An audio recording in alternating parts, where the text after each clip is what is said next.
ગીર સોમનાથ જિલ્લામાં કસ્ટોડિયન ડેથમાં મોટો ખુલાસો।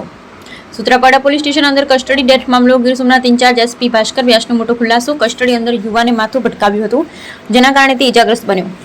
થોડા મહિના અગાઉ ગીર સોમનાથના સૂત્રાપાડા પોલીસ સ્ટેશનમાં એક યુવતીને ભગાડી જવાની ફરિયાદ નોંધાઈ, જે આરોપીની મદદગારી મૃતકે કરી હતી, જેના કારણે તેની નાગેશ્રી પોલીસની મદદ લઈ મૃતક આરોપીની ધરપકડ કરી સૂત્રાપાડા લવાયો હતો, જેને સૂત્રાપાડા જેલમાં રાખ્યો।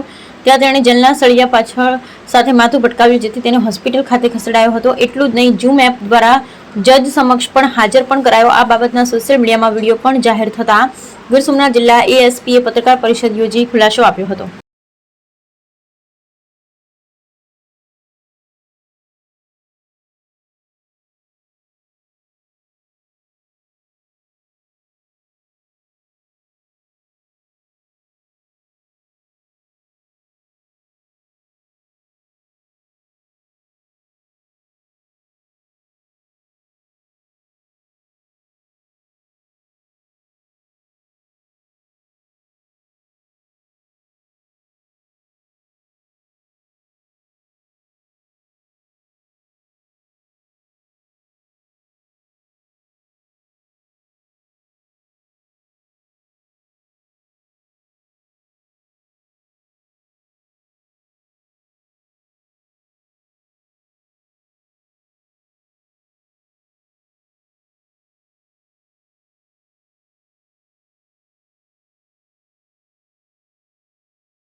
તારીખ 13/2/2024 રોજ સૂત્રાપાડા પોલીસ સ્ટેશનમાં 363-66નો ગુનો દાખલ થાય છે, જેમાં ફરિયાદી છે કાનાભાઈ ભગવાનભાઈ શેવરા।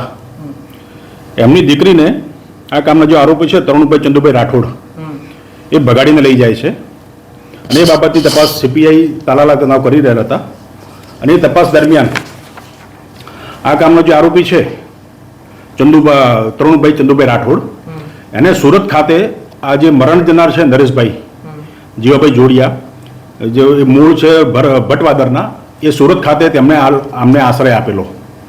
અને જ્યારે સીપીઆઈ સાહેબ અમારા જે સીપીઆઈ તાલાલાની તપાસ કરી રહ્યા હતા, એ તપાસ દરમિયાન એ આરોપીને સુરત ખાતેથી ધરપકડ કરીને અહીંયા સૂત્રાપાડા પોલીસ સ્ટેશન લાવેલા। એ ગુનાની તપાસ ચાલુ હતી। એ દરમિયાન જે આ મરણ જનાર છે નરેશભાઈ જીવાભાઈ જોડિયા અને આરોપી છે તરુણભાઈ ચંદુભાઈ રાઠોડ, એ સતત સંપર્કમાં હતા એકબીજાના। અને એ દરમિયાન આ જે આરોપી છે, જે મુખ્ય આરોપી તરુણ ચંદુભાઈ રાઠોડ, એ પોલીસ કસ્ટડીમાંથી ભાગી જાય છે, જે બાબતે સૂત્રાપાડા પોલીસ સ્ટેશનમાં અલગથી પણ એક ગુનો દાખલ થાય છે આઈપીસી કલમ 224 મુજબ। એ દરમિયાન આ જ્યારે સુરત ખાતેથી ભોગ બનનાર અને આરોપીને જ્યારે પોલીસ અહીંયા લાવે છે, ત્યારે એમના તપાસમાં ભોગ બનનારના નિવેદનમાં તેમજ CRPC 164 મુજબના મેજિસ્ટ્રેટ રૂબરીના સ્ટેટમેન્ટમાં પણ તે કબૂલાત કરે છે કે ભાઈ નરેશભાઈ જોડિયા તેમને સુરત ખાતે તેમને વ્યવસ્થા કરી આપેલી રહેવા માટેની। અને આમ તેણે બનાવ બન્યો ત્યારથી સતત આ લોકોને પૂરી મદદ પૂરી પાડેલી આ નરેશભાઈ જોડિયાના હોય, એટલે એ સતત એમને આ ગુનામાં મદદ કરી હોવાના કારણે સીપીઆઈ જે આઈઓ છે સીપીઆઈ તલાલા, એમણે નામદાર કોર્ટમાં પોક્સો એક્ટની કલમ 17 મુજબનો પણ એક કલમ વધારાનો રિપોર્ટ આપેલો મદદગારી કરવા બદલ। કેમ કે પોક્સો એક્ટની કલમ 17 મુજબ જે ભોગ બનનાર અને આરોપી છે તેને આશ્રય આપવો પણ એ પણ ગંભીર ગુનો છે। હા, એ તમને જાણું છું। એટલે એ દરમિયાન સીપીઆઈ તપાસ કરી રહ્યા હતા। એ દરમિયાન સીપીઆઈને જાણવા મળેલ કે ભાઈ આ જે આરોપી છે મદદગારીમાં જે, એ અત્યારે હાલ તેના ભટવાદર ગામે હાજર છે। તેથી તેઓ ત્યાં તપાસમાં ત્યાં ગયેલા અને નાગેશ્રી પોલીસ સ્થાનિક પોલીસની મદદ લઈ અને આરોપીની ત્યાં ધરપકડ કરેલી, અને તેઓને જે બનાવ બન્યો છે એની આગલા દિવસે તેમને નાગેશ્રી પોલીસ સ્ટેશનથી લઈને આવ્યા હતા। અને એ દરમિયાન તે પોલીસ કસ્ટડીમાં હતો। એ દરમિયાન પોતાને લાગી, અને જ્યારે તેને પોલીસ કસ્ટડીમાં લાવે છે ત્યારે એને ધરપકડ કરતા પહેલા પણ એનું મેડિકલ કરવામાં આવે છે। મેડિકલ રિપોર્ટ આવ્યા પછી તેની ધરપકડ કરવામાં આવે છે। ત્યાં દરમિયાન એને કોઈ જાતની કોઈ ઈજા નથી। ત્યારબાદ એને લોકઅપમાં મૂકવામાં આવે છે, અને લોકઅપમાં કોઈ કારણોસર પોતે જાતે જ પોતાની જાતને તો લોકઅપમાં ના સળિયા સાથે પોતાનું માથું અથડાઈને પોતાને ઇજાગ્રસ્ત કરે છે।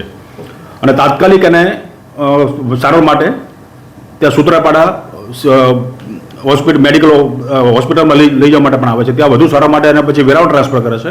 વેરાવળથી અને દરમિયાન એનો પોલીસ કસ્ટડીનો સમય પૂરો થતો હોય નામદાર કોર્ટમાં પણ તેને ઝૂમ એપ્લિકેશન મારફતે રજૂ કરવામાં આવે છે અને નામદાર જે સેશન્સ કોર્ટ છે મેજિસ્ટ્રેટ સાહેબ તે પણ તેમનું વોરંટ ભરીને જુનાગઢનું મોકલી આપે છે સબ જેલનું. અને ત્યારબાદ જુનાગઢથી પણ એને વધુ સારવાર માટે રાજકોટ રિફર કરવામાં આવે છે અને રાજકોટથી પણ એને અમદાવાદ સિવિલમાં રિફર કરવામાં આવે છે અને ત્યાં સારવાર દરમિયાન ડૉક્ટર તેને મૃત જાહેર કરે છે. સર આક્ષેપ કર્યો છે તો શું હવે આની આગળ તપાસ કોણ કરશે, શું કઈ તપાસ થશે કે કેમ? હાલ આની હવે આખી પોલીસ કસ્ટડીમાં આનું દરમિયાન ઈજા થવાથી એનું મૃત થયેલું છે એટલે એની જ્યુડિશિયલ મેજિસ્ટ્રેટ ઇન્ક્વાયરી થશે આની.